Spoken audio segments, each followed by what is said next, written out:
Oh my god. Wow. Dude, I love that. I'm still taking We're like, it's PTSD. PTSD, we're all saying it.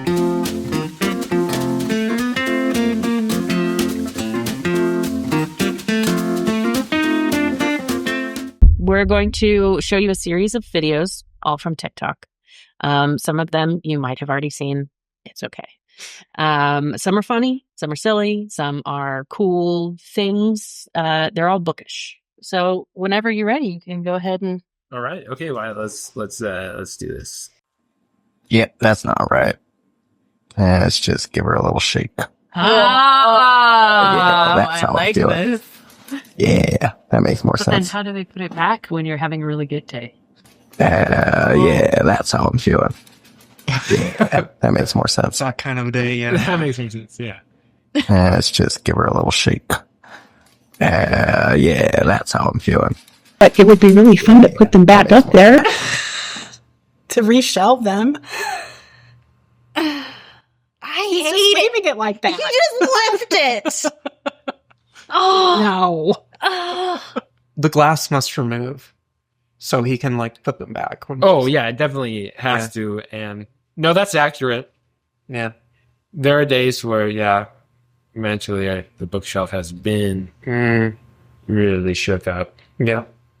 This video is a Shake a Shelf, which the company says is an interactive art piece, the first of its kind. Tilt the frame to watch the tones tumble and stack up against the glass. Tilt backwards to put them back on the shelf. Oh. Or open it up to arrange them how you'd like. That's what I would like to do that. The company also has a shakeable ornaments, which are fully customizable ornaments filled with miniature books of your choosing. Oh. This ornament is a unique way to display all the books you have read this year. So it's just like a plastic ball. Yeah. And you put the little mini books in there for you.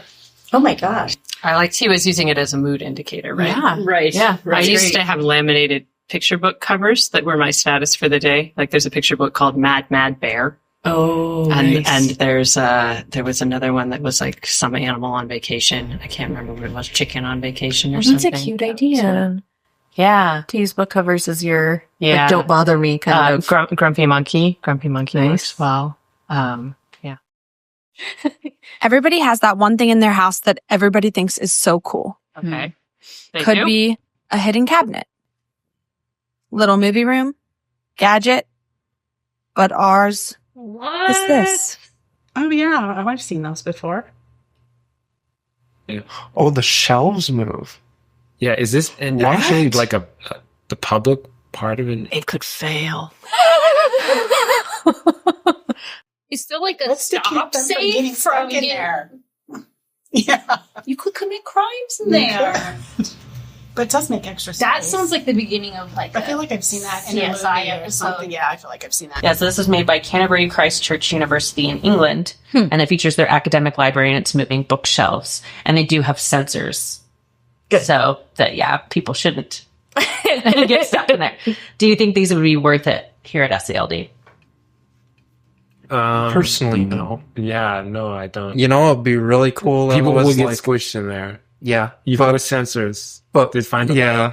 What would be really cool though is if like, and this would be perhaps even more expensive than that, like hand done wooden shelves, just everywhere. They'd sure be fun to play with. Like maybe if we had some kind of historical collection that, like needed climate controlled whatever, because it looks like they've got like some digital stuff on the side probably to control humidity and stuff like that. Yeah, it'd be really fun. I don't know if we need it. No. Probably not. No. It would be cool though. It would be cool. We have other cool stuff. Generally, these are used at libraries that serve a semi-archival function. For example, libraries that are government document repositories, and they get a large volume of material that's not necessarily accessed every single That makes day. sense. And is kind of kept for the one special person that's going to want it in 50 years. And SELD's collection is meant to go out. Those books that are on those shelves are there because they left the shelves recently. So. The public library is one of my favorite places. You're not gonna charge me? You mean I can just take this? Learn about the Ottoman Empire. a pair of tire. You can even take a nap if you get tired. Oh no, to be clear, you can't sleep here.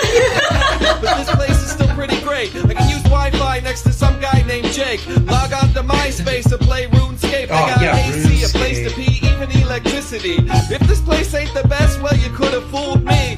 Shout out to my public library. Love that. That's great. Who did that? That's so good.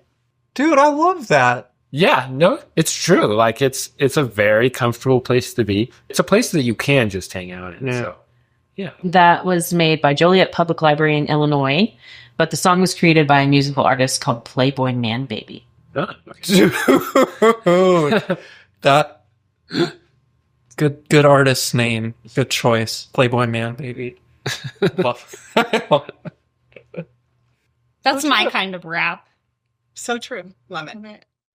I'm at the Wichita airport, and what is this? I have a book to read, but a free short story dispenser from the Wichita Public Library. I didn't bring my library card today. Good thing I didn't have to scan it. I can hear it. This is going to be awesome. Thanks, Wichita Public Library. Let's see what it puts out. Oh, that's a very short story. There it goes. What did I get?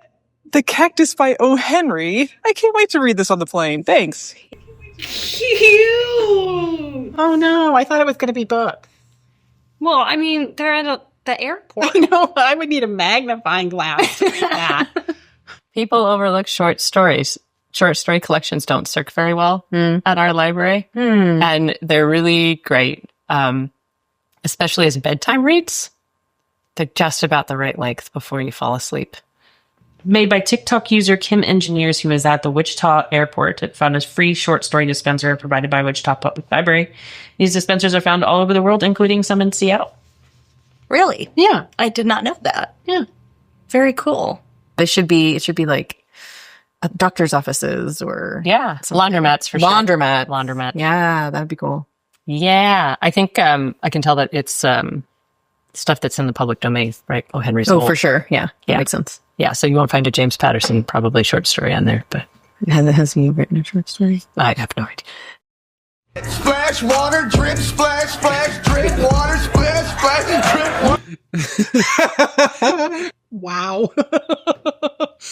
That's like I've seen him here. Pause. I'm still taking. We're like, it's PTSD. PTSD. We're all saying it. Like, yep. Mm-hmm. Oh my God. So this is posted by Southern Illinois University, Edwardsville, their Lovejoy Library. Okay. They used a template with a clip of a Saturday Night Live skit called Museum of Hip Hop Panel, where Timothy Chalamet portrays a fictional SoundCloud rapper. Lovejoy Library used the sound and the image of Timothy rapping drip, drip, water, water, with the caption patron telling us something how terrible has happened in the bathroom. This is a funny take on something that does happen in the library from time to time.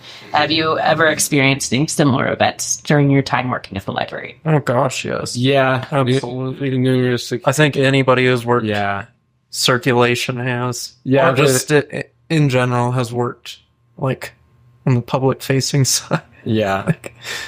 It is a privilege to be able to use a bathroom. It is not a privilege in that you have to earn it, but it is something we take for granted. If you don't have a bathroom, you may be collecting what you usually put in a bathroom in a container until you can be close enough to a bathroom to empty it. And if you have that balanced on your bicycle and your bicycle tips over outside of the librarians may have a day they'll never forget. I feel like I've had the, hey, some kid just threw up back there. I've had Kids the just vomit, you know? I've had the toilet is plugged a lot. Yeah. Yeah. Yeah. There's this kid looking for books in the Spanish section. Finally finds a book, runs over to our grown-up who's working on their laptop and says, Dad, I found a book. Can you please help me read it? The dad looks at the book and goes, I'm really sorry, buddy. I don't know any Spanish, but if you give me just a couple more minutes, I promise we'll find a book together. Kid runs back over to Spanish section, and as they do, another kid runs up and goes, I think I know Spanish. Can I help you read this book? Both kids walk over to our little tiny couch, start reading the book. The other kid's grown up goes up to the dad and goes, I'm really sorry. My kid doesn't know a single word of Spanish. They just really like people. I'm so sorry. Dad starts laughing. The grown-ups engage in conversation. Both kids are over there reading / not really reading the Spanish book. Another kid who's been watching the whole time, appears to be slightly older than the other 2 kids, goes over to them and says, "Hi, I know Spanish. Can we all read the book together?" The 2 kids scoot over, the 3rd kid sits down, and then that kid who knows Spanish starts reading the book to the other 2 little kids. After a few minutes, they finish the book. They all go their separate ways. The kid who knew Spanish goes up there, grown up, and says, "Grandma, did you see me?" The grandma puts their arm around the kid, and they're both just smiling, big, gigantic smiles, and they both leave the library. And I love it. I am now confident that library kids are going to save the world. Oh, yes. I thought you said there's no sad ones, you guys. I love that. That's adorable. I feel like the enthusiasm of the library worker. Yes. Like, I mean, it's just like, I don't know. We got some sweet people all around. It's good. Yeah. That's a very sweet video, yeah. That was popular TikToker and librarian Michael Threets. Michael works at the Solano County Library System in California. He was one of the recipients of the 2024 I Love My Librarian Award from the American Library Association. Yay. He says he focuses on spreading library joy. What made you want to become a library worker, and what's your library joy? Mine's kind of a funny story. I worked at IHOP for one day, quit the very next day, and decided I wanted something vastly different. And I knew that my mom worked at the library and kind of grew up-ish in a library setting and was like, that sounds good. So here I am. I like helping people. I like connecting people with whatever it is they're looking for, like that, especially if it's something that, like, to us, like technology stuff, so simple and straightforward, but they're so just like, oh, I don't know how to do this. I'm so overwhelmed. How do I just want to rage. And you can be like, hey, here's what you got to do. And the change in them is just amazing.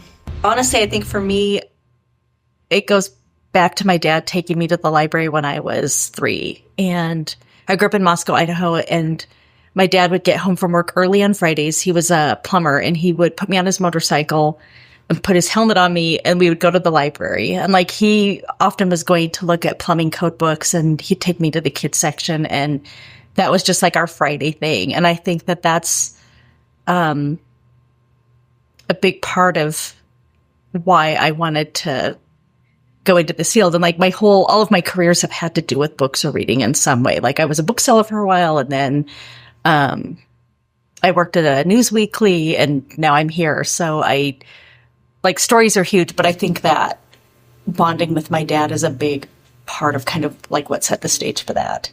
Yeah, it's pretty similar. I have an older sibling that works in the library, and so it's like, yeah, I'll work there too, because maybe I'm not too original. So here I am, many years later.